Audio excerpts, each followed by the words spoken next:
اللہ کریم نے قرآن مجید میں فرمایا ہے کہ لَقَدْ مَنَّ اللَّهُ عَلَى الْمُؤْمِنِينَ إِذْ بَعَثَ فِيهِمْ رَسُولًا، فرمایا تحقیق اللہ نے مومنوں پر احسان فرمایا ہے کہ انہیں اپنا رسول عطا فرمایا ہے۔ اس کا صرف ترجمہ کبھی بندے کی سمجھ میں آ جائے نا تو سارا میلاد اس کی سمجھ میں آ جاتا ہے۔ صرف اس آیت کا آسان سادہ ترجمہ اگر سمجھ لیا جائے کہ رب کہتا ہے میں نے احسان کیا تم پر، تمہیں اپنا رسول دے دیا ہے۔ وہ دو عالم کی رحمت ہیں، وہ جہاں چاہتے وہیں رہتے، یہ تو ان کی مہربانی ہے کہ یہ عالم پسند آیا۔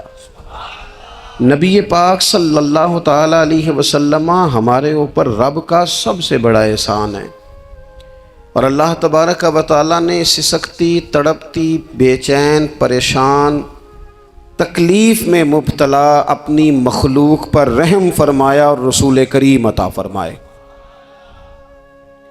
نبی پاک صلی اللہ تعالی علیہ وسلم کی تشریف آوری نے ایک ایک ذرے پر احسان کیا، حضور سے ایک ایک نگر، ایک ایک پتا فیض یاب ہوا، لیکن بعض چیزیں ایسی ہیں جنہیں خصوصی طور پر سرکار نے نوازا، بعض معاملات پر خاص کرم نوازی حضور نے فرمائی۔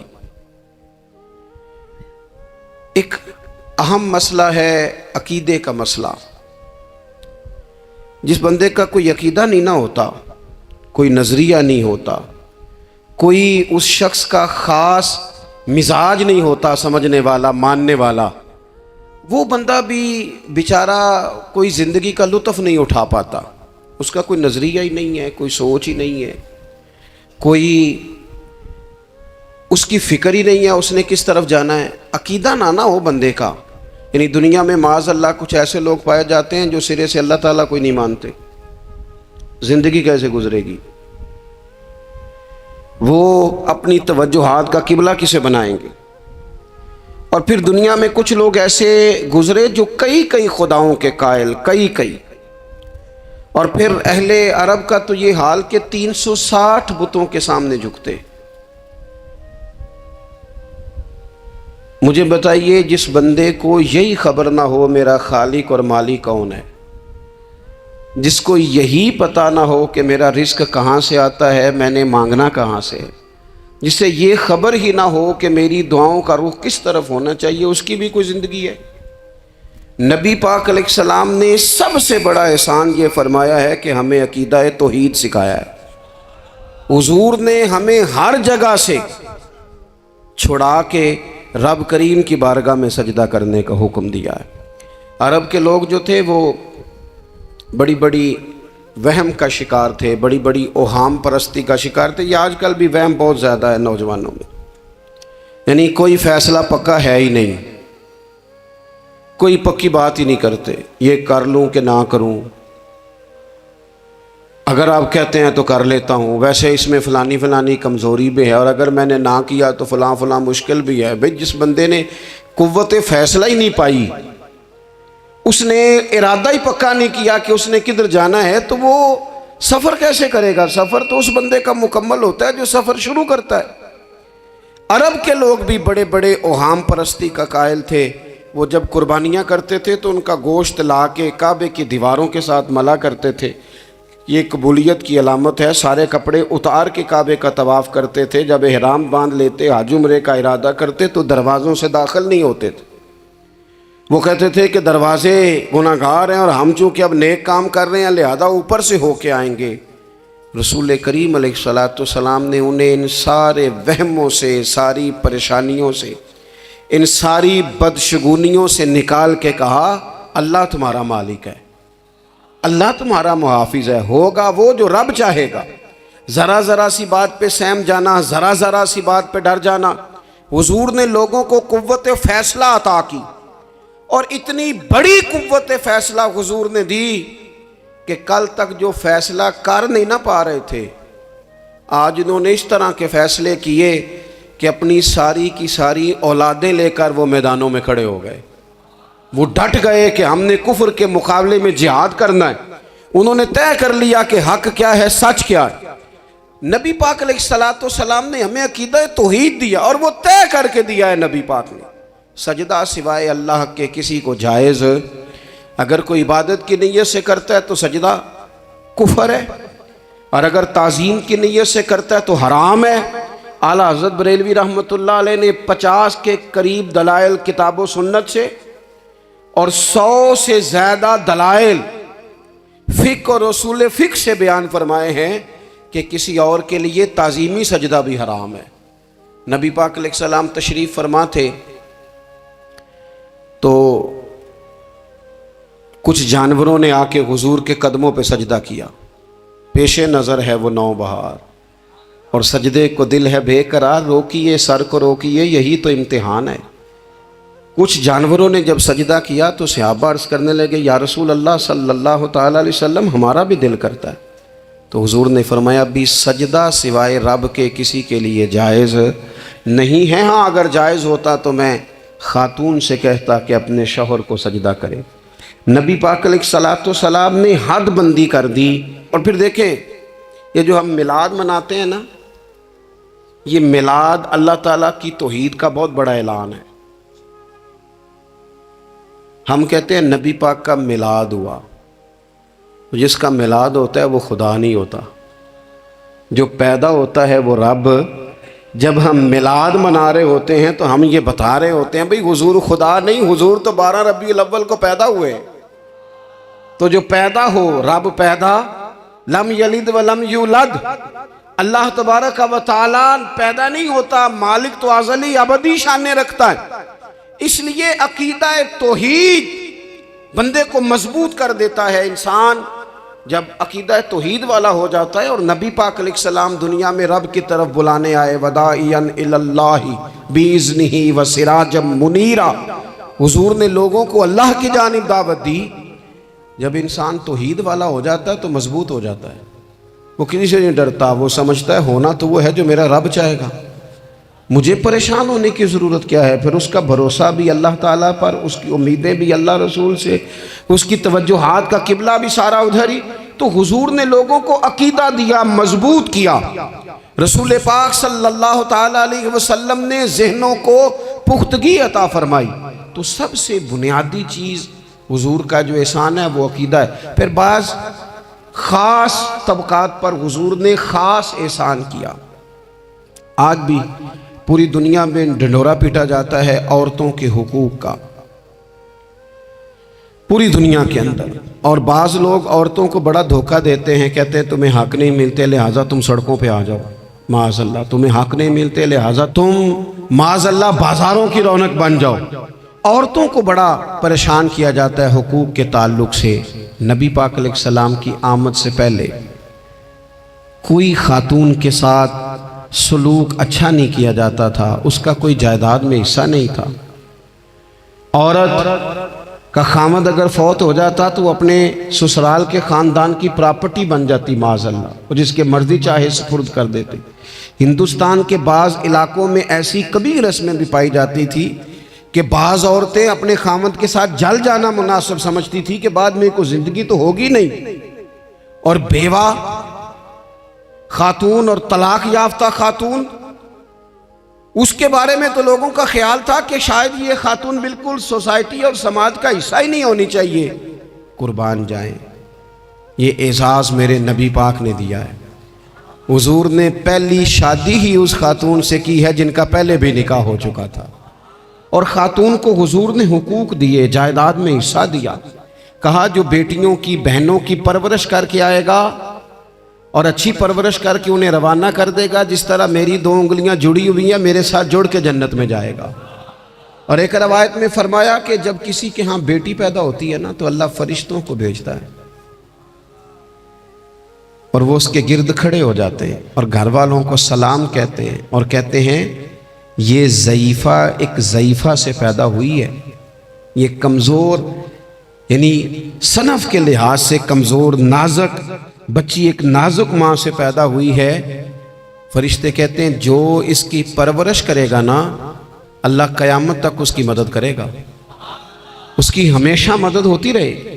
اور نبی پاک صلی اللہ تعالیٰ علیہ وسلم کی خدمت میں آ کے جب خواتین نے کہا تو نا یا رسول اللہ ہمارے تو دین دنیا کے معاملات میں مردوں کے تعلق سے کمزوری ہے، کئی دن تو ہم ویسے نماز نہیں پڑھ سکتی مہینے میں، کئی دن تو ہم ویسے عبادات کے قریب نہیں جا سکتی، جہاد پہ ہم نہیں جاتی، گواہی ہماری مردوں کے برابر نہیں، تو یا رسول اللہ صلی اللہ علیہ وسلم ہمارا بھی کوئی اعزاز ہے؟ تو حضور نے فرمایا جب کوئی خاتون حاملہ ہوتی ہے نا تو اللہ اسے اتنا ہی ثواب دیتا ہے جتنا جہاد کرنے والے کو ثواب دیتا ہے، اور جب بچہ پیدا ہوتا ہے تو اللہ تعالیٰ اسے شہادت کا درجہ عطا کرتا ہے، اور جب وہ بچوں کو دودھ پلاتی ہے تو رب اسے غلام آزاد کرنے کا ثواب عطا کرتا ہے۔ ایک دفعہ نا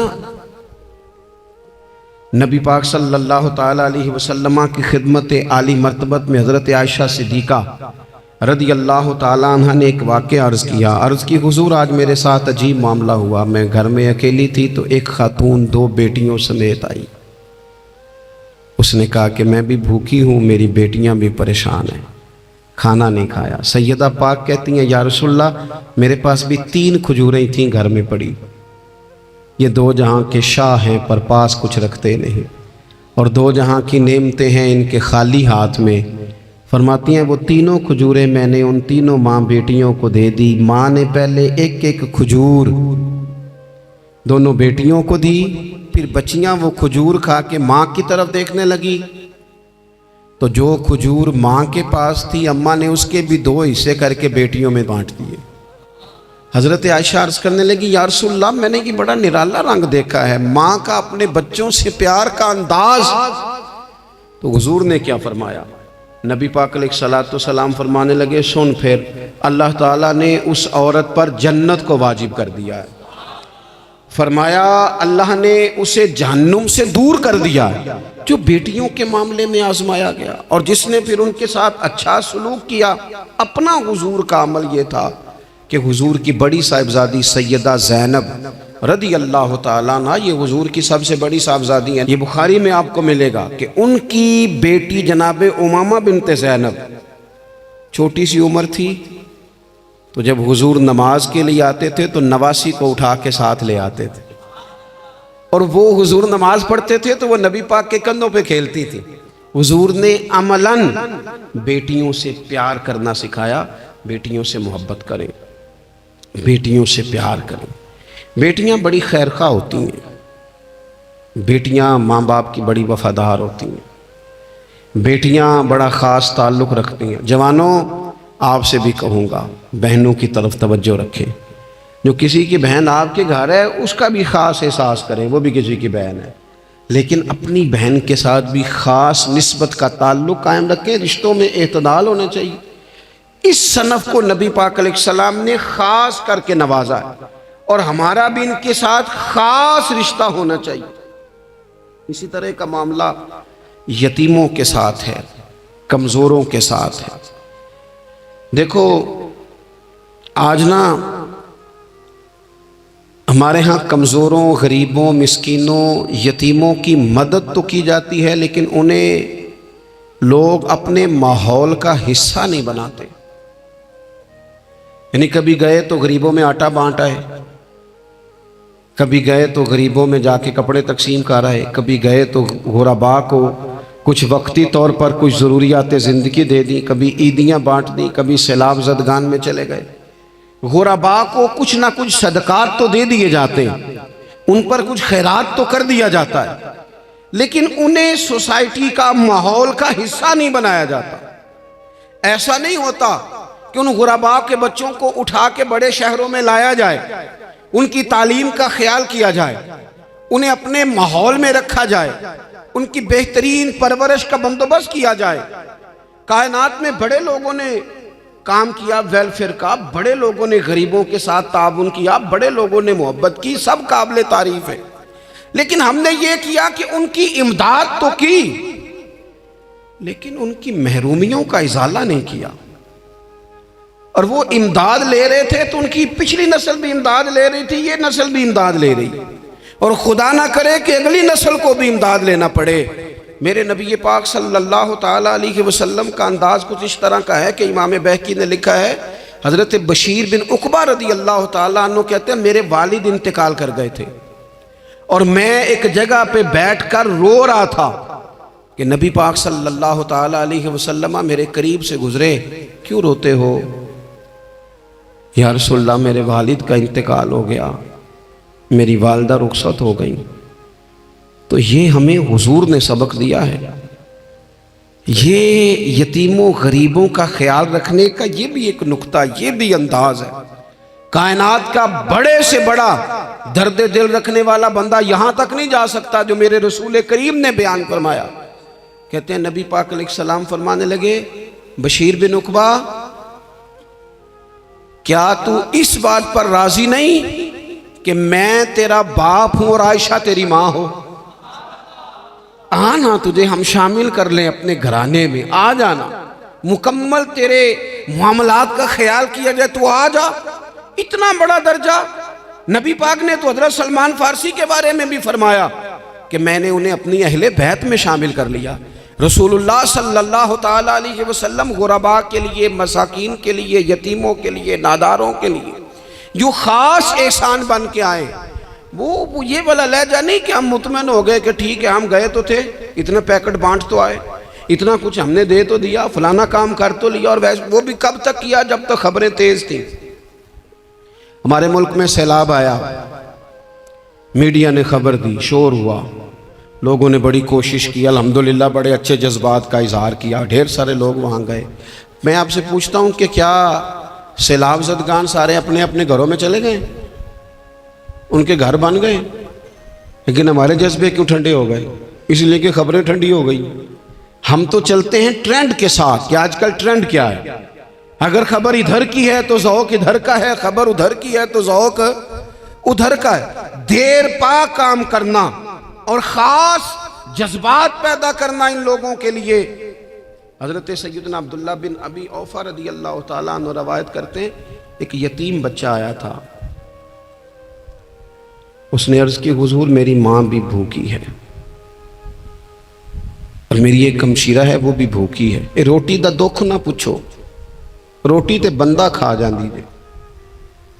یہ جو بھوک ہوتی ہے نا، بھوک، بہت سارے لوگ نا، میں ایک شادی میں تھا تو وہاں ایک دو لوگ کھانا کھا رہے تھے، تو بعض لوگ انہیں دیکھ دیکھ کے مذاق کر رہے تھے، ویڈیو بنا رہے تھے، کہتے دیکھو کھانا ہی نہیں آتا، کیا انداز ہے، سارا ان کا منہ جو ہے وہ کھانے سے بھر گیا، ہاتھ دیکھو کہاں تک ان کے لتھڑ گئے، کیا انداز ہے۔ تو میں نے کہا تم ان کے کپڑے بھی تو دیکھو نا، انداز، بیٹھنا اٹھنا، کپڑے پہننا، یہ غریبی کا پتہ دیتے ہیں۔ بھوک جب تیز لگی ہو پھر کھانے کے آداب لوگوں کو یاد نہیں رہتے۔ غربت نے میرے بچوں کو تہذیب سکھا دی، اب وہ سہمے ہوئے رہتے ہیں، شرارت نہیں کرتے۔ وہ عزیز، ہوتا یہ ہے کہ جب انسان کو بھوک شدید لگی ہو نا، پھر اسے ڈاکٹر کی ہدایات نہیں یاد رہتی، پھر تو پیٹ کی آگ بجھانے کو لوگ دوڑتے ہیں۔ تو کہتے ہیں اس بچے نے آ کے عرض کی، یا رسول اللہ صلی اللہ تعالی علیہ وسلم ماں بھی بھوکی ہے، بہن بھی بھوکی ہے۔ حضور نے نا اسے 21 کھجوریں عطا فرمائیں، فرمایا 7 تیری، 7 تیری بہن کی، 7 تیری والدہ کی۔ اور یہ حضور نے 21 کھجوریں دی ہیں، یہ نبی پاک نے 21 دی ہیں، ہاں یہ حضور نے 21 دی، اور حضور تو اشارہ بھی کر دینا تو پھر روٹی ساری زندگی ختم نہیں ہوتی۔ وہ حضرت ابو ہریرہ کو بھی ملی تھی، فرماتے ہیں میں کئی سال کھاتا رہا، 1 کلو کھجوریں تھی پر ختم ہی نہیں ہوئی۔ 21 کھجوریں حضور نے دیں۔ حضرت معاذ بن جبل رضی اللہ تعالیٰ عنہ اٹھے اور دوڑ کے جا کے نا اس یتیم کے سر پہ ہاتھ پھیرا اور کہنے لگے پتر اللہ تجھے اپنے والد کا جانشین بنائے۔ تو حضور فرمانے لگے معاذ یہ تم نے کیا کیا؟ عرض کی حضور اس بچے کی بات سن کے میرا دل بھر آیا ہے، محبت نے انگڑائی لی ہے تو میں نے یتیم کے سر پہ ہاتھ پھیرا ہے، یہ دیکھو حضور کا رشتہ۔ نبی کریم فرمانے لگے سن پھر جس نے کسی یتیم کے سر پر محبت سے ہاتھ ہی پھیر دیا نا تو اللہ ہر بال کے بدلے اسے ایک نیکی بھی عطا کرے گا، ایک گناہ بھی معاف کرے گا، ایک درجہ بھی بلند فرمائے گا۔ چلو ہاتھ ہی پھیر دیا، تو نے کچھ تو کیا یتیم کے ساتھ، تیرا کوئی تو اس سے رشتہ ہوا۔ اور تیسرا طبقہ ہے غلاموں کا، مسکینوں کا، غریبوں کا۔ میں اور آپ اس ملک میں رہتے ہیں جہاں کچھ لوگوں کو کھانا بھی نہیں وقت پہ ملتا، اور کچھ لوگ 5 لاکھ روپیہ گاڑی کا اس لیے اضافی دے دیتے ہیں کہ مجھے ذرا نا نیو ماڈل جلدی چاہیے۔ یعنی ایک طرف ملک کی حالت یہ ہے کہ بعض لوگوں کے پاس پیسے نہیں ہیں کہ بچوں کی فیس بھر سکیں، لیکن دوسری طرف حال یہ ہے کہ نئے ماڈل کا موبائل اگر مارکیٹ میں آتا ہے تو وہ ختم ہو جاتا ہے، ملتا ہی نہیں، وہ شارٹ ہو جاتا ہے۔ کچھ لوگوں نے اس طرح کیا ہے کہ انہوں نے یہ سمجھا ہے کہ دولت شاید موج کرنے کے لیے ہمیں دی گئی ہے، ہم طرح طرح کے کھانے کھائیں، طرح طرح سے چیزیں اوڑیں، طرح طرح کے معاملات کریں۔ انہوں نے یہ طے کر لیا ہے۔ اس کا نقصان کیا ہوا ہے؟ اس کا نقصان یہ ہوا ہے کہ کچھ لوگ غربت کی سطح سے نیچے آ گئے ہیں بیچارے۔ نبی پاک کا جو احسان ان غریب لوگوں پر ہے، حضور علیہ السلام کے پاس نا حضرت عبداللہ ابن عمر روایت کرتے ہیں اور طبرانی میں موجود ہے، حضور کے پاس نا 10 دینار تھے۔ ہمارے پاس بھی پیسے ہوتے ہیں نا، لیکن وہ کچھ ہوتے ہیں ہمارے کھانا کھانے کے لیے، کچھ ہوتے ہیں آئس کریم کھانے کے لیے، کچھ اس لیے ہوتے ہیں کہ آج میری مرضی دا نہیں پکا، لہٰذا میں نے، ہمارے ایک دوست ہیں وہ کہتے ہیں کہ آج کل یہ ماحول بن گیا ہے کہ بچے اگر کہتے ہیں نا کھانا میری مرضی کا نہیں، تو اماں کہتی ہے جا تو برگر کھا لے۔ کہتے ہیں ہمارے دور میں یوں نہیں ہوتا تھا، اگر ہم کہتے تھے نا کھانا میری مرضی کا نہیں تو پھر ہمیں ڈبل چیز کھانے کو ملتی تھی، ایک مار بھی کھانا پڑتی تھی اور وہ کھانا بھی کھانا پڑتا تھا۔ اور پھر کچھ پیسہ لوگوں نے صرف اس لیے سنبھال کے رکھا ہوا ہے کہ جو اضافی چیزیں ہیں نا، اضافی، میرا ویسے تجربہ نہیں ہے اور نہ میں نے زیادہ گہرائی سے دیکھا ہے، بس مجھے بتایا گیا ہے، اور پتہ نہیں اب بات درست ہے کہ نہیں، مجھے بتایا گیا ہے کہ پہلے لڑکیاں بیوٹی پارلر جاتی تھی، اب سنا لڑکے بھی جاتے ہیں۔ اب خدا جانے یہ بات سچ ہے کہ غلط ہے۔ یہ جو اضافی اخراجات ہیں نا، یہ اگر ہم تھوڑے سمیٹ لیں، یعنی مولا علی شیر خدا کرم اللہ تعالی وجہہ الکریم مزدوری کر کے نکلے تو 2 کلو کھجوریں تھیں، حضور بس فرمانے لگے 1 کلو میرے بچے کھائیں گے اور کلو مدینے کے غریب بچے کھائیں گے، یعنی کل 2 کلو ظاہری طور پر کھجوریں ہیں، اس میں بھی دوسروں کا حصہ۔ ہمارے پاس جو مال آتا ہے اگر تھوڑا سا نا ہم اسے یہ نہ سمجھ لیں کہ میرا ہی حق ہے، کسی کو اس میں سے ایک لقمہ بھی نہیں ملنا چاہیے، اگر ہم تھوڑا سا نا دل کشادہ کریں تو 3 لوگوں کا کھانا 4 بھی کھا سکتے ہیں، 4 کا کھانا 5 بھی کھا سکتے ہیں، 6 کا کھانا 7 کا کھانا 10 بھی کھا سکتے ہیں۔ شرط یہ ہے کہ دل کشادہ ہو، دل دریات سمندروں ڈونگے کون دلاں دیا جانے، تھوڑی سی نا کشادگی پیدا کی جائے۔ حضرت عبداللہ ابن عمر کہتے ہیں نبی کریم علیہ السلام کے پاس نا 10 دینار تھے، ویسے تو کائنات ہی میرے نبی کی مٹھی میں ہے، لیکن ظاہری طور پر 10 دینار تھے۔ حضور ایک دکان پہ گئے، 4 دینار کا حضور نے ایک جوڑا خریدا، کپڑے خریدے، وہ قمیض حضور نے پہنی تو ایک انصاری آگے بڑھ کے عرض کرنے لگے حضور میرا بڑا دل کر رہا ہے، یہ مجھے نہیں دے دیتے آپ؟ تو حضور خوش ہو گئے۔ یہ میرے محبوب کا دروازہ ہے کہ جب کوئی مانگتا ہے تو حضور خوش ہو جاتے ہیں۔ نبی کریم سے مانگا اس شخص نے تو حضور خوش ہو گئے، اور محبوب نے وہ کرتا وہ کپڑے اتار کے اس انصاری کو عطا کر دی، اور 4 دینار کے اور خرید لیے، باقی بچے 2 دینار۔ نبی کریم وہ لے کے نکلے، رخصت ہوئے گھر جانے کے لیے، تو رستے میں خاتون کو روتے ہوئے دیکھا، حضور رک گئے، فرمایا کیوں رو رہی ہو؟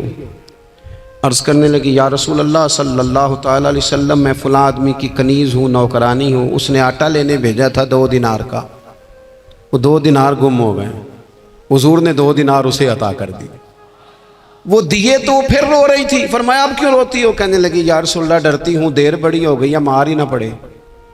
تو حضور نے فرمایا چل نہ میں تیرے ساتھ چلتا ہوں۔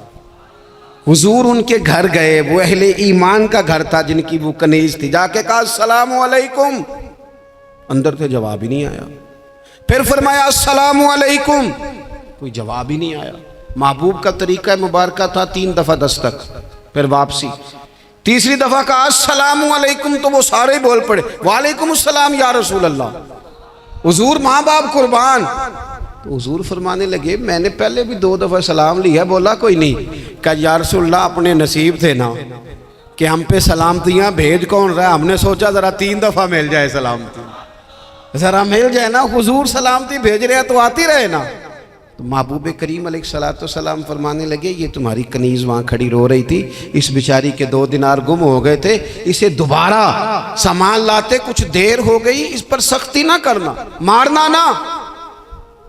غلام کہنے لگے حضور اس خاتون کے قربان جائیں جو ہمارے کریم رسول کو ہم جیسے غریبوں کے گھر تک لے آئی ہے، مارنا کیا، ہم اسے آزاد کرتے ہیں، یہ آزاد ہے اللہ کی رضا کے لیے۔ یہ دیکھو یہ میرے نبی پاک کا انداز ہے۔ حضور نکلے تو جناب عبداللہ ابن عمر فرماتے ہیں رسول کریم فرمانے لگے شکر ہے اللہ تعالیٰ کا، 10 دینار تھے، ایک انصاری نے بھی قمیض پہن لی، میں نے بھی قمیض پہن لی، اور رب نے ایک کنیز کو آزاد بھی فرما دیا۔ یہ انداز ہمیں نبی کریم نے دیا ہے کہ ہم اپنے دولتوں میں، اللہ کی عطاؤں میں غرباء کو، قریبیوں کو، رشتہ داروں کو، بہن بھائیوں کو تھوڑا شریک کر لیں، تاکہ وہ جو آسودگی اللہ نے ہمیں دی ہے اس میں سے دوسروں کو بھی کچھ نفع ملے۔ اور ایک بات آخر میں آپ کی خدمت میں یہ عرض کرنی ہے کہ جو زیر دست لوگ ہوتے ہیں نا، غلام، ملازم، نوکر، آپ اپنی زندگی کے مسائل دیکھ لیں، جن لوگوں کے پاس لاکھوں آتا ہے کبھی ہزاروں آنے لگ جائے تو پریشان ہو جاتے ہیں، تو جن کے پاس صرف سینکڑوں ہوتے ہیں، تو ایسا تو نہیں کہ آپ ہی ٹینشن میں ہیں اور آپ ہی کو غصہ آتا ہے، وہ بیچارہ کبھی نوکر بھی تو ٹینشن میں ہو سکتا ہے نا، ملازم کو بھی تو کبھی ٹینشن ہوتی ہے نا، اس کے ساتھ بھی تو مسائل وابستہ ہے نا۔ حضرت سیدنا ابو مسعود انصاری رضی اللہ تعالیٰ عنہ بیان کرتے ہیں کہ مجھے اپنے غلام پہ غصہ آیا تو میں اسے مار رہا تھا، نبی کریم تشریف لے آئے، حضور نے ایک جملہ کہا تو میں رو پڑا۔ حضور فرمانے لگے جتنا اختیار تجھے اس پر حاصل ہے نا، اس سے کہیں بڑھ کر رب کو تیرے اوپر اختیار حاصل ہے، لہٰذا اللہ سے ڈر، اس کے معاملے میں اللہ سے ڈر۔ اور پھر حضور تو صرف غلام نہیں، جانوروں کے حق تک کا خیال فرماتے۔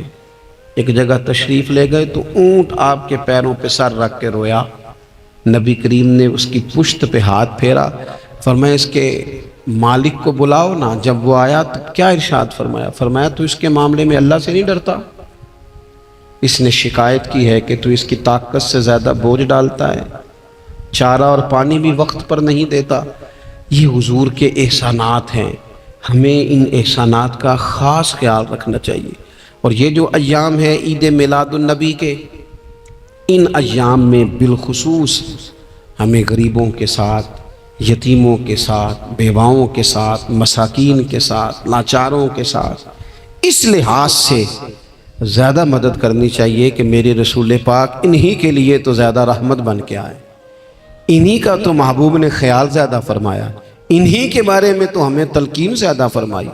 وہ اپنے پرائے کا غم کھانے والا، مرادیں غریبوں کی بر لانے والا، مصیبت میں غیروں کے کام آنے والا، وہ نبیوں میں رحمت لقب پانے والا۔ تو نبی پاک علیہ السلام کے غلاموں، یہ ہمیں سیکھنا ہے، اس پر ہمیں عمل کرنا ہے۔ اللہ کریم کی بارگاہ میں دعا ہے اللہ ہماری حاضری کو قبول فرمائے۔ آخر دعوانا ان الحمدللہ۔